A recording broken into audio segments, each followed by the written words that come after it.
Asian টিভিকেও ধন্যবাদ এবং Asian টিভির দর্শক শ্রোতা যারা শুনছেন আপনাদের ধন্যবাদ জানিয়ে আমার কথা শুরু করছি। অ্যাকচুয়ালি আমি 1988 সন থেকে পলিটিক্সটা ছাত্র রাজনীতির মাধ্যমে আমি শুরু করেছি।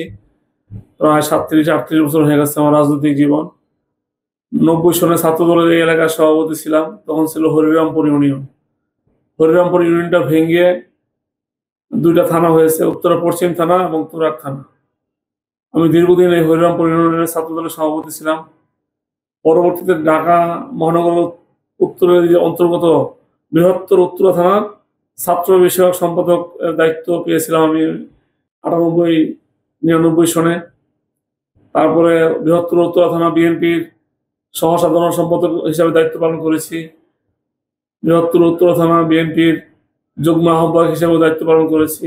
পরবর্তীতে উত্তরা থানাটা ভেঙে 7টা থানা হয়েছিল, তার একটা থানা হচ্ছে তুরাগ থানা। আমি তুরাগ থানা বিএনপিরও দীর্ঘদিন সাধারণ সম্পাদক হিসেবে দায়িত্ব পালন করেছি। তারপর ঢাকা মহানগর উত্তরের বিএনপির কায়ুম ভাই হাসান ভাই কমিটিতে আমি সহসাধারণ সম্পাদক হিসেবে দায়িত্ব পালন করেছি। তারপর আমানুল্লাহ আমান ভাইয়ের নেতৃত্বে এবং আমাদের আমিনুল হক সাহেবের নেতৃত্বে যে কমিটি ছিল সেই কমিটিতে আমি যুগ্ম আহ্বায়ক হিসেবে দায়িত্ব পালন করেছি। সর্বশেষ 2024 সনের নভেম্বর মাসে পার্টির ভারপ্রাপ্ত চেয়ারম্যান জনাব তারেক রহমান আমার দীর্ঘদিনের আন্দোলন সংগ্রাম দেখেছে, আমার রাজপথের আন্দোলন দেখেছে, আমার সংগ্রামী জীবন দেখেছে, আমার মামলা মোকদ্দমা সব দেখে আমাকে 2024 সনের 4 নভেম্বর ঢাকা মহানগর উত্তরের সদস্য সচিব হিসেবে দায়িত্ব দিয়েছে। দায়িত্ব পেয়ে আমি আমার কর্তব্য পালন করার চেষ্টা করতেছি। আমার অধীনে আমি এবং আমিনুল হক সাহেব, আমাদের অধীনে 26টি থানা আছে ঢাকা মহানগর উত্তরের, 620টি ইউনিট আছে এবং 71টি ওয়ার্ড আছে। আমি সব থানা, ওয়ার্ড এবং ইউনিটের সমন্বয়ে আমরা সবাই মিলে কাজ করতেছি। সেখানে আমরা বিশেষ করে তৃণমূলকে আমরা প্রাধান্য দিচ্ছি। সবার সাথে পরামর্শ করে আমরা কমিটিগুলো করেছি। সব জায়গায় সম্মেলনের মাধ্যমে আমরা চেষ্টা করছি যাতে এই কমিটিগুলো নিয়ে কোনো প্রশ্ন না হয়। আমরা ইতিমধ্যে আপনারা জেনে থাকবেন বিএনপি প্রতিষ্ঠার পর থেকে বিভিন্ন সময় কমিটি নিয়ে অনেক কথা ওঠে, দ্বন্দ্ব সৃষ্টি হয়, তারপর প্রেসিডেন্ট সেক্রেটারির মধ্যে একটা বিরোধ সৃষ্টি হয়। কিন্তু আমাদের এই কমিটিটা আমি এবং আমিনুল হক সাহেব আমরা নিবিড়ভাবে কাজ করিতেছি পার্টির ভারপ্রাপ্ত চেয়ারম্যান তারেক রহমানের নির্দেশনা মোতাবেক। আমরা এই বড় গলায় বলতে পারি আমরা সবাই মিলে ঐক্যবদ্ধভাবে আমি এবং আমিনুল হক সাহেবের নেতৃত্বে এবং আমাদের পুরো টিম একসাথে বসে আমরা কাজ করতেছি। আমাদের মধ্যে কোনো বিরোধ নেই, কোনো অহংকার নেই, কোনো দাম্ভিকতা নাই। আমরা সবাই একসাথে বসে আমরা যে কোনো বিষয়ে সিদ্ধান্ত নিয়ে থাকার চেষ্টা করি, যার ফলে আমরা যতগুলো কমিটি করেছি সবাই সাধারণ গ্রহণ করেছে, কোনো সমস্যা সৃষ্টি হয়নি। আপনি ইতিমধ্যে আমাকে জিজ্ঞেস করেছেন ঢাকা মহানগর উত্তরের আসন্ন নির্বাচনের ক্যান্ডিডেট সম্পর্কে আমি আছি কিনা, আমি চাই কিনা আমাকে জিজ্ঞেস করেছেন। আসলে সকলের যে একটা লক্ষ্য উদ্দেশ্য থাকে। আমি প্রায় 38 বছর ধরে পলিটিক্স করতেছি, আমারও তো একটা এম ইন লাইফ বা একটা লক্ষ্য উদ্দেশ্য আমার থাকে। আমাকে পার্টির চেয়ারম্যান আমাকে যে দায়িত্ব দিয়েছে, একটা বড় দায়িত্ব দিয়েছে, ঢাকা মহানগর এই সিটির উত্তরের সেক্রেটারি হিসেবে দায়িত্ব দিয়েছে। আমি আলহামদুলিল্লাহ অনেক কৃতজ্ঞ ওনার কাছে। আমি কাজ করার জন্য চেষ্টা করতেছি এবং ওনার দায়িত্ব যে দিয়েছে আমি ওনার হয়ে ওনার কাজটা আমি করার চেষ্টা করতেছি। আবার যদি আমাকে আলহামদুলিল্লাহ যদি উনি আমাকে দায়িত্ব দেয় এবং এমপি হিসেবে আমাকে নমিনেশন দেয়, আমি এই সিটটা ইনশাল্লাহ আমি বলতে পারি বিএনপির ঘরে আমি এনে দেবো ইনশাল্লাহ। যদি আমাকে পার্টি মূল্যায়ন তো আগেও করেছে, সামনে যদি মনে করে আমার দিয়ে কাজ হবে তাহলে আমি ইনশাল্লাহ আমি বলতে চাই আমি যেহেতু দেশের পাশে ছিলাম, মানুষের পাশে ছিলাম, সবসময় আমাদের পার্টির চেয়ারম্যান বলেছে জনগণের পাশে থাকার জন্য। আমি জনগণের পাশে অতীতও ছিলাম, এখনো আছি, ইনশাল্লাহ ভবিষ্যতে থাকবো পার্টির চেয়ারম্যানের নির্দেশনা মোতাবেক। আমি বিশ্বাস করি আমি যদি কাজ করি এবং আমি যদি মনোনয়ন পেয়ে মানুষের ভোটারের কাছে যাই, সকল মানুষ আমাকে ভোটের মাধ্যমে আমাকে উইন করবে ইনশাল্লাহ আমি বিশ্বাস করি। বিএনপি যখন 2001 থেকে 6 সন পর্যন্ত আমাদের দল ক্ষমতা ছিল, এই এলাকার প্রভূত উন্নয়ন হয়েছে, রাস্তাঘাট, মসজিদ, মাদ্রাসা, কালভার্ট, মন্দির সব জায়গায় কাজ হয়েছে। বিগত 16-17 বছর এই এলাকায় কোনো কাজ হয় নাই বললেই চলে, কোনো কাজ হয় নাই।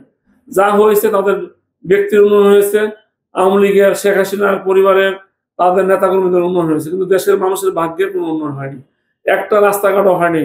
একটা যে পাড়া মহল্লা থেকে যে বাচ্চারা স্কুলে যাবে, রাস্তাগুলো হয়নি। মানুষের খানা খন্দকে ভরে গেছে।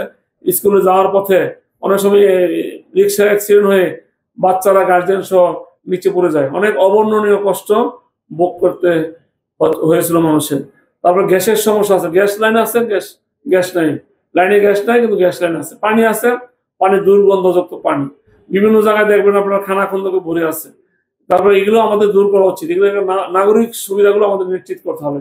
ইনশাআল্লাহ, আলহামদুলিল্লাহ, জনগণের ভোটে যদি বিএনপি ক্ষমতা আসে, তারেক রহমানের নেতৃত্বে, আমি যদি আল্লাহ আমাকে পার্টির চেয়ারম্যান যদি দায়িত্ব দেয়, আল্লাহর অশেষ রহমতে মেহরবানিতে, আমি সর্বপ্রথম মানুষের নাগরিক সুবিধাগুলো নিশ্চিত করব।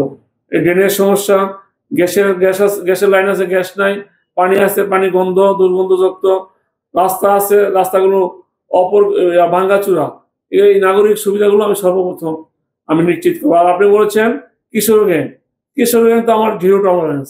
কিশোরগঞ্জ বিগত 16 বছর 17 বছর আগে থেকে, শেখ হাসিনা আমল থেকে এটা শুরু হয়েছে। এখন এটা পুরো দেশে ছড়িয়ে গেছে, এটা ব্যাপক আকার ধারণ করেছে। আমরা সর্বপ্রথম আমার এই এলাকা থেকে কিশোর গ্যাং মুক্ত করার জন্য আমি চেষ্টা করব, এবং আশা করি আমার এলাকা যদি কিশোর গ্যাং মুক্ত হয়, এটা পুরো বাংলাদেশে ছড়িয়ে যাবে। বাংলাদেশ কিশোর গ্যাং মুক্ত হবে যদি আমাদের পার্টির ভারপ্রাপ্ত চেয়ারম্যান তারেক রহমানের নেতৃত্বে বাংলাদেশ জাতীয়তাবাদী দল সরকার গঠন করে। আমি বলতে চাই, কিশোর গ্যাং মুক্ত বাংলাদেশ আমরা করতে পারবো ইনশাআল্লাহ। আমাদের সর্বপ্রথমে নজর দেওয়া উচিত মানুষের, সাধারণ মানুষকে কিভাবে হেল্প করা যায়, গরিব মানুষের জন্য, খেটে খাওয়া মানুষের জন্য, সাধারণ মানুষ যারা চিকিৎসা সেবা থেকে বঞ্চিত, তাদেরকে কিভাবে আমরা হেল্প করা যায়। আমরা আমাদের পার্টিতেও 31 দফার মধ্যে বলা আছে, গরিব মানুষের জন্য, যারা চিকিৎসা বঞ্চিত, যারা দীর্ঘ 17 বছর চিকিৎসা থেকে বঞ্চিত ছিল, তাদের পকেটে টাকা পয়সা নাই, এই প্রান্তিক পর্যায়ে মানুষগুলোকে কিভাবে আমরা ভালো চিকিৎসার আওতায় নিয়ে আসতে পারি, এটা আমাদের পার্টির প্রথম লক্ষ্য উদ্দেশ্য। 31 দফার মধ্যে এটা একটা। আপনি ঠিকই বলেছেন, কুয়েতমূর্তি হাসপাতালে, যদিও সরকারি হাসপাতাল, কিন্তু আমাদের সাধারণ মানুষ সেখানে গিয়ে চিকিৎসা পাচ্ছে না। বিভিন্ন সময় দুর্নীতির কারণে, অবহেলার কারণে, অব্যবস্থাপনার কারণে সাধারণ মানুষ চিকিৎসা থেকে বঞ্চিত ছিল। আমরা আল্লাহর রহমতে আমাদের পার্টি ক্ষমতা আসলে, আল্লাহ যদি আমাকে দায়িত্ব দেয়, পার্টির চেয়ারম্যান যদি আমাকে দায়িত্ব দেয়, আমি এই কুয়েতমূর্তি হাসপাতালটাকে একটা পূর্ণাঙ্গ একটা হাসপাতাল হিসেবে রূপান্তরণ করার চেষ্টা করব, যেখানে সাধারণ মানুষ, গরিব মানুষ, খেটে খাওয়া মানুষ, প্রান্তিক পর্যায়ে মানুষ সেখানে গিয়ে যেন ফ্রি চিকিৎসাটা পায়, আমি চেষ্টা করবো ইনশাআল্লাহ। চাঁদাবাজ সম্পর্কে বললেন, চাঁদাবাজ তো হাবিব হাসান ছিল এলাকার এমপি, তারপরে খসরু চৌধুরী ছিল এলাকার এমপি। এমন কোন জায়গা নাই যেখানে এই দুই চাঁদাবাজের হাতের স্পর্শ পড়ে নেই। সব জায়গা থেকে তারা চাঁদা সংগ্রহ করছে। সোনারগাঁ জনপদ বলেন, গাছুল আজম এভিনিউ বলেন, বা গরিব এভিনিউ বলেন, উত্তর খান বলেন, দক্ষিণ খান বলেন, তুরাক বলেন, এমন কোন জায়গা নাই যেখান থেকে সে, হাবিব হাসান, তার বাহিনী, তারপরে খসরু চৌধুরী, তার বাহিনী চাঁদা উঠায় নেয়। আমরা বিভিন্ন সময় ইলেকট্রিক মিডিয়া, প্রিন্ট মিডিয়া, পত্রিকার মাধ্যমে জেনেছি এখানে কোটি কোটি টাকা চাঁদাবাজি বাণিজ্য হতো। আমরা সাধারণ মানুষ, যেটা ব্যবসা খেটে খাওয়া মানুষগুলো সামনে রং দোকান করে খেত, রাস্তার পাশে একটা ছোটখাটো দোকানে বসে চা বিক্রি করতো, এমন কোনো দোকান নাই যে তারা প্রতি দোকান থেকে 100 টাকা 200 টাকা প্রতিদিন নেয় নাই। সাধারণ মানুষ কিভাবে চলবে বলেন? একটা সাধারণ মানুষ একটা ছোট একটা দোকান দিচ্ছে, সেখানেও চাঁদা ছাড়া তারা ব্যবসা করতে পারেনি। আল্লাহ রহমতে ইনশাআল্লাহ আমি বলতে পারি, এই ঢাকা 18 আসনকে ইনশাআল্লাহ বিএনপি ক্ষমতা আসলে আমরা বলতে পারবো যে চাঁদাবাজ মুক্ত এলাকা আমরা ঘোষণা করবো ইনশাআল্লাহ। এখানে কোনো চাঁদাবাজ থাকবে না এবং চাঁদাবাজিও থাকবে না ইনশাআল্লাহ, আমি বলতে চাই। জি, অবহেলিত রাস্তাঘাট উন্নয়নে বিগত দিনে তেমন একটি চোখে পড়েনি উন্নয়ন। আপনি আসলে সেটা আমি এটা আপনি ইতিমধ্যে বলেছি, আমার সর্বপ্রথম কাজ হবে যে এলাকার রাস্তাঘাটগুলো হয় নাই, 17 বছর উন্নয়নের ছোঁয়া পড়ে নাই, আমরা সর্বপ্রথম সেই এলাকার রাস্তাঘাটগুলো করব, মানুষের সেবা নিশ্চিত করব, জনগণের পাশে থেকে মানুষকে সেবা করতে চাই। আমরা এই সেবাগুলো, মানুষের প্রয়োজনীয় যে সেবা পাওয়া উচিত, আমরা সেগুলো নিশ্চিতের মাধ্যমে সমাধান করতে চাই। এই তরুণরাই তো প্রতি যোগে যোগে তরুণরা আন্দোলনের মাধ্যমে স্বৈরাচার মুক্ত করেছে। আপনি 71 বলেন, 2024 বলেন, 69 বলেন, তরুণ সমাজের ভূমিকার কারণে আমাদের দেশের জনগণ মুক্ত হয়েছে। আমাদের তারেক রহমান চাচ্ছে তরুণ সমাজকে প্রোভাইড করতে, তরুণ সমাজকে নেতৃত্বে নিয়ে আসতে চাই। তরুণদের প্রথম ভোটটা ধানের শীষের পক্ষে হোক, এটা আমরা চাই। এটা আমাদের একটা স্লোগান। তরুণদের ভোটের মাধ্যমে আমরা আগামীতে বাংলাদেশের মানুষের সকলের সহযোগিতা আমরা ক্ষমতা আসতে চাই। আমরা তরুণদেরকে নিয়ে আমাদের পথ চলা হবে। এবং তরুণদেরকে নিয়ে আমরা সামনে সমাজ গড়তে চাই। আছে 31 দফা আছে তরুণদেরকে, আমাদের তরুণরা শিক্ষিত বেকার তরুণদের জন্য আমরা 1 বছর, আমাদের 31 দফায় বলা আছে 1 বছর তাদেরকে আমরা সরকারি কোষাগার থেকে তাদেরকে ফান্ড দিয়ে ভাতা দেওয়া হবে। তারপর চাকরি হওয়ার পর আবার যারা বেকার থাকবে তাদেরকে ফান্ড দিয়ে তাদেরকে প্রোভাইড করা হবে। এটা কোন সরকার করছে? আমাদের এটা লক্ষ্য উদ্দেশ্য। আমরা অলরেডি লিখিতভাবে বলে আসছি জনগণের সম্মুখে যে আমরা করবো, সুতরাং আমরা ইনশাল্লাহ করবো। আর তারেক রহমান যেটা বলেছে সেটা অবশ্যই করবে ইনশাল্লাহ, আমরা বিশ্বাস করি, আপনারা বিশ্বাস করতে পারেন। আমি দুইটাই, আমার জন্মভূমি এখানে, আমার বাবার জন্ম, আমার দাদার জন্ম, তার দাদার জন্ম, আমার জন্মভূমি। আমি চাইবো না আমার এলাকাটা অন্য আসনের সাথে চলে যাবে। আমার যেহেতু জন্ম এখন 14 গোষ্ঠী এখানে জন্ম, আবার জনগণও চায় না। আমরা চাই জনগণ যেটা চায় আমরা সেটা করতে চাই। জনগণের চাওয়া এবং আমার চাওয়া সেম। আমরা জনগণ যেভাবে চাচ্ছে আমরা সেভাবে আছি। আমরা সর্বপ্রথম এই বিষয়ে আমি মিটিং করেছি, মানুষের কাছে গিয়েছি। আমি মানুষের কাছ থেকে শুনতে পেয়েছি একটা লোকও 100 জনের মধ্যে একজনও বলে না তারা 16 আসনে চলে যাবে। আমি ইতিমধ্যে আমার ঢাকা মহানগর আহ্বায়ক আমিনুল হক সাহেব এবং আমরা জনগণকে প্রতিশ্রুতি দিয়েছি ঢাকা 18 আসনের একটা পাটও যাতে 16 সাথে না যায়, না আমার পক্ষ থেকে এবং আমিনুল হক সাহেবের পক্ষ থেকে যে মেসেজটা জনগণকে শোনাইছি। এবং ইতিমধ্যে আমরা হিয়ারিংও এটা বলেছি যে আমরা ঢাকা 18 আসনের সাথে থাকতে চাই। এবং আমিনুল হক সাহেব 16 আসনের এমপি প্রার্থী, উনিও বলেছে জনগণ যেহেতু চায় না আমার 16 আসনে ঢাকা 18 আসনের কোনো পাট আসুক, আমিও চাই না।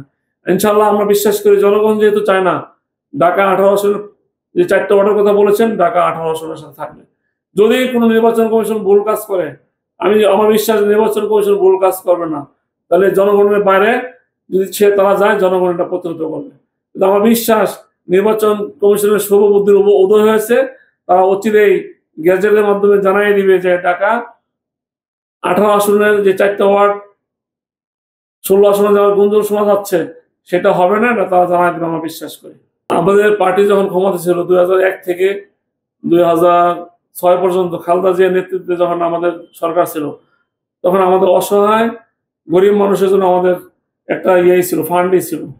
আমরা প্রতিটা এলাকা, প্রতিটা ইউনিয়নের, প্রতিটা সিটি কর্পোরেশন এলাকা গরিব মানুষের জন্য আমাদের ফান্ড ছিল, তাদেরকে আমরা প্রোভাইড করার চেষ্টা করছি। কিন্তু দুঃখের বিষয় আমাদের সরকার যাওয়ার পরে দীর্ঘ 17-18 বছর তারা এগুলো বন্ধ করে রেখেছিল। আবার যদি আমাদের আল্লাহ সুযোগ দেয়, জনগণ যদি আমাদের সুযোগ দেয়, আমরা অসহায়দের জন্য কাজ করব, বিরুদ্ধদের জন্য কাজ করব। এটা আমাদের পার্টির সিদ্ধান্ত। আমি দলের বাইরে না, আমি দলের শহীদ রাষ্ট্রপতি জিয়া রহমানের আদর্শের দল, ওনার হাতে ঘোরা দল বিএনপি করার কারণে দেশের জনগণ আমাকে চেনে, আমাকে সম্মান করে। আমি যদি এই দল না করতাম আমাকে কেউ চিনত না, আমাকে কেউ সম্মান করতো না। এই শহীদ রাষ্ট্রপতি জিয়া রহমানের আদর্শের দলের যে নেতারা আছে, আমাদের যে কেন্দ্রীয় নেতারা আছে, বিশেষ করে আমাদের ভারপ্রাপ্ত চেয়ারম্যান তারেক রহমান, এই পার্টিটার এখন ভারপ্রাপ্ত চেয়ারম্যান, যে সিদ্ধান্ত দিবে আমরা সেই সিদ্ধান্ত মেনে নেব। বিশেষ করে আমি সেই সিদ্ধান্ত মেনে নিতে বাধ্য আছে। উনি যাকে মনোনয়ন দিবে তার পক্ষে কাজ করবো আমরা ইনশাল্লাহ। আমার একটা মেসেজ আছে ঢাকা 18 আসনে আমার নেতা কর্মীদের উদ্দেশ্যে আমি বলতে চাই, আওয়ামী লীগ যে কাজগুলো করছে, অন্যায় করছে, জুলুম করছে, মানুষের জায়গা দখল করছে, চাঁদাবাজি করছে, আপনাদের এই টিভির মাধ্যমে আমার ঢাকা 18 আসনের নেতা, প্রতিটি নেতা কর্মীর কাছে আমার আহ্বান থাকবে, আওয়ামী লীগ যে কাজটা করছে আমরা সেই কাজটা করবো না। আওয়ামী লীগ মানুষের জায়গা দখল করছে আমরা সেই কাজটা করবো না। আওয়ামী লীগ চাঁদাবাজি করছে আমরা চাঁদাবাজি করবো না। আওয়ামী লীগ মানুষের পাশে থাকতে পারে নাই, আমরা জনগণের পাশে থেকে মানব সেবা করতে চাই। মানব সেবার মাধ্যমে জনগণের সমর্থন আদায় করা সম্ভব। তাহলে আমরা ইনশাল্লাহ জনগণের সমর্থনের মাধ্যমে আগামীতে তারেক রহমানের নেতৃত্বে বিএনপি ক্ষমতা আসবে। এটাই আমার মেসেজ।